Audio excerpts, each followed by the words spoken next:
In my humble opinion, the term hero is frequently misused, particularly by politicians and celebrities who may believe they're single handedly changing the world. However, a true hero can often be found close to home. Sometimes it could be your neighbor, a simple, dedicated family man, a husband, a father, and someone who confronts life's obstacles with unwavering determination and heart. Today, I'm honored to introduce one such individual, a true definition of resilience and strength, a man who I affectionately call the Iron Man. Get ready for an engaging conversation that promises to uplift and inspire you. Buckle up for Mr. Haskel Garmaise. Hello, everybody. Welcome back to the podcast. In the house today, we got my friend Haskel. Haskel, How's how it are you? going, Bill? I'm good, Bill. How are you doing, man? What's up? Good, good, good. I'm so Yeah. happy, you're joining me today. Thank you once again, and let's get started. How tell us a little bit about yourself and how you ended up in our beautiful little city of Mo West. Well, I was sort of a West Montreal kind of guy all my life. I lived in Côte Saint Luc when I was a kid. Côte Neige.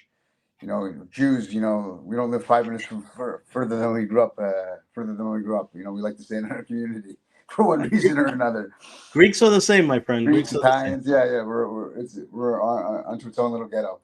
So yeah, I've been involved in the community for many years. I teach martial arts at a school called Kudoki Kung Fu, where my teachers Max Laredo and Nick Papadakis. They're both my sifus for actually it's 39 years of martial kung fu training.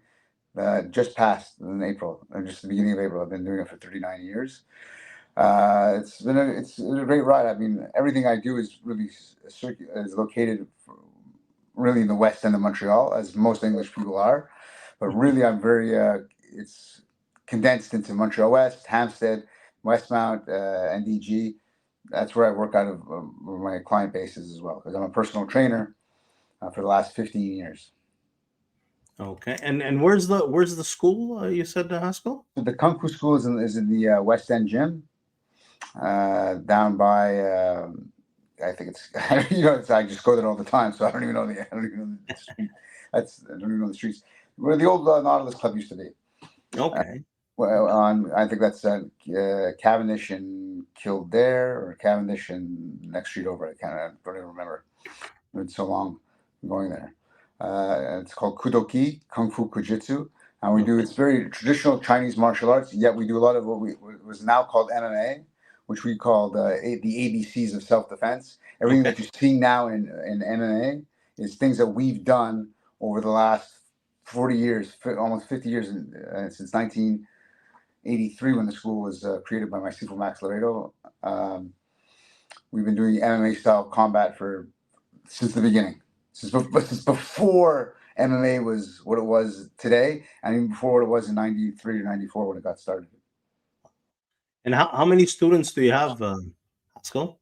Well, passed through the doors over the last 40 years. We have over 10,000 students that have passed through the door at one time or another. Currently, we're probably around the 100 students, active participating students. We teach kids from Monday, Tuesday, Wednesday, Thursday, Friday, and not Friday, excuse me, Monday, Tuesday, Wednesday, Thursday, and Sunday from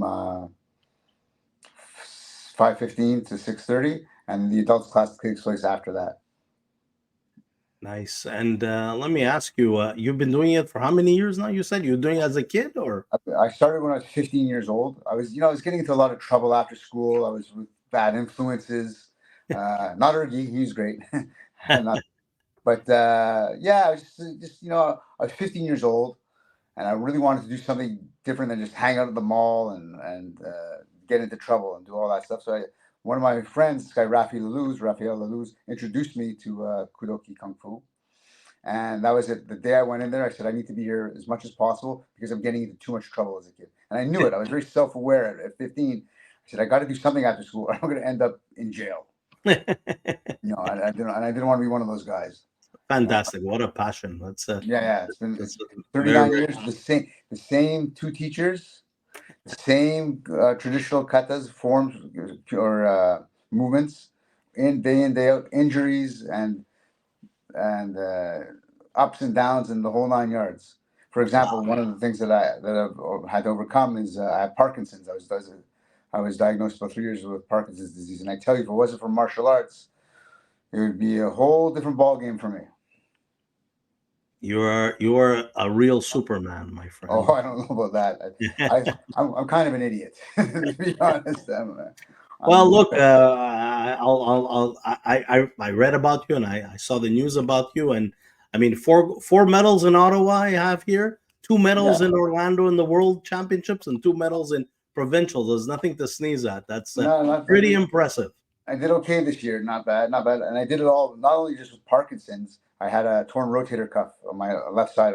You can't really see it. I don't have the sling on now. It's still in recovery. I did everything with torn rotator cuff, Parkinson's disease. I just don't believe that there's any excuses not to train. I mean, if I see people in wheelchairs doing muscle ups, it's inspiring. So if those folks can do it, I can do it. And if I can do it, certainly anybody can do it. Don't you're not letting the disease define you, which is fantastic and Thank you. pretty impressive. Pretty Thank you. impressive, my friend. I'm not saying I don't have my ups and downs. And the beginning was very tough, and there's days I think about what my future is going to be like, and I say to myself that could be tough. But martial arts, and especially traditional martial arts, like what we do, kung fu, karate, aikido. Whether you believe in it or not, whether you think it works traditionally or not, on the street, everything can be adapted for the street. But what's important with it is that it teaches you so much about yourself, physically and mentally, what you can put yourself through. And it's always the thing about traditional kung fu and martial arts training. It's always in your pocket, meaning that no matter where I go in the world, I don't need a heavy bag to punch. I don't need a sparring partner. I can do my traditional forms on the beach, on the top of a mountain, in a small hut in Mexico, wherever I am. I bring my training with me, and that's something MMA is great for. Martial arts is great. Fighting is great. I love sparring and combat, but it's very hard to do jiu-jitsu with someone when you don't have a partner. Or Yeah, it's very hard to do combat with someone when you don't have a partner. But kata or kyun in Chinese, choreographed traditional movements, you have all the time, and you have it everywhere you go. So I am my own gym. now, let me ask you, do people take up one discipline like karate or jiu-jitsu or judo, whatever, or can they combine everything? Can you be like a black belt in three things instead of one, or how does it work exactly? Great question. So I believe truly in the beginning that you should start with one martial art. Of course, that all. If you're enjoying that martial art, you want to stick with it. If you're not enjoying it, you're going to change to something else. But I believe in sticking with something from the beginning to the end. Now, that doesn't mean that if you try a year of jiu-jitsu and you don't like it, you shouldn't try something else. 100% you should. But you want to get to a level in something that you're practicing where you're competent. So I was blessed, very blessed. My kung fu teachers, they saw the need for the what we call the ABCs of combat. So striking, elbows, punches, knees, kicks, and they saw the value in grappling. So they each went to the Olympic Judo School and trained with the Olympic judoka back in the 80s, and they brought that to the school along with what we call ground fighting, which is what's called jiu-jitsu now. Well, we're not called jiu-jitsu now. It's always been jiu-jitsu, but our style of grappling comes from judo. So, and we combine those three in like I said, in the early 80s, mid 80s, to make what we call the ABCs of self-defense. So what's important to understand is if you to be a complete fighter, and I'm not just saying in the ring in MMA, but in self-defense, you only need about 5 or 6 strikes, 5 or 6 throws or takedowns, and 5 or 6 ground techniques to be effective. And you drill those techniques over and over and over again. And if you do that, you should be theoretically a successful combatant, whether it's in the ring or on the street. And most importantly, it's on the street, because that's the real fighting. But you have to spar and you have to fight in the ring and on the mats in order to really understand, to gain that experience of touch and feel with a live opponent. I get you, but I'm a lover, not a fighter. You can be both. Ask my wife; she'll tell you. But it's good. That's a very impressive. So I assume you're a black belt now, right? I mean, Yes, we go to in our system of kung fu. We go to a traditional white, yellow, orange, green, blue, brown, then black belt. Then we have what we call the instructor's level. Then it's the or the gray sash, and then we have the black sash, and then the masters have the red sash and the white sash. So we don't do once we get the black belt, we don't do degrees. There's no yearly testing for like a first degree or a second degree black belt. It's more to do with years of experience. Okay. And And then if kids want to get involved, they could get involved right away, right? From the 100%. ABCs. Okay. The kids are the future of martial arts. They not old guys like me. I've done my time, and I have 30. If I got 30 good years left in me, that's great. But the children are the future to martial arts, and especially traditional martial arts. Everybody wants action. Everybody wants, again, I love jujitsu. I think it's amazing. I love MMA. I think it's incredible. But you're limited in the capacity of what you can do for the long term. You can't spar all your life. When you do traditional martial arts, you always have it. And it teaches you, kata teaches you, the traditional movements teach you discipline.